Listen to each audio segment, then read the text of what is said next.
नमस्कार, मी डॉक्टर सचिन सुभाष धुळे.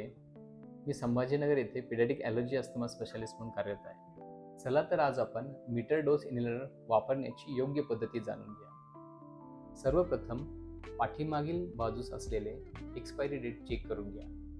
त्यानंतर समोरील बाजूस असलेलं डोस काउंटरवरील डोसेस चेक करा. जर डोसेसची संख्या 40पेक्षा कमी असेल किंवा सिग्नल रेड दाखवत असेल याचा अर्थ आहे की मार्केटमधून नवीन इनहेलर आणण्याची वेळ झालेली आहे. त्यानंतर आपल्याला इनहेलरला प्रायमिंग करून घ्यावयाची आहे.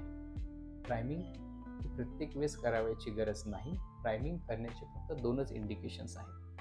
पहिला, जेव्हा कधी आपण इनहेलर मार्केटमधून नवीन विकत आणतो. दुसरा, की जेव्हा कधी काही कारणास्तव आपण 1 किंवा 2 आठवडे इनहेलर वापरू शकत नाही. प्रायमिंग करण्याकरिता इनहेलरला 10 सेकंद शेक करून घ्या.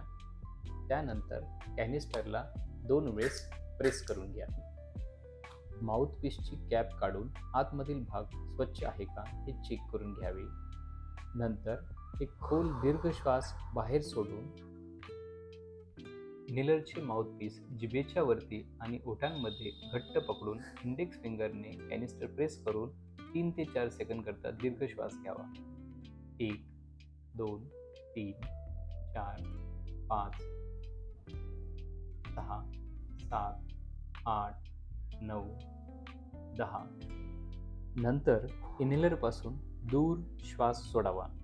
शेवटी माउथपीसची कॅप लावून इनहेलर स्वच्छ, थंड आणि कोरड्या जागेवर ठेवावे. जर तुम्ही स्टिरॉइडचे इनहेलर वापरत असाल तर शेवटी तोंड स्वच्छ पाण्याने धुवा व गुळण्या करा.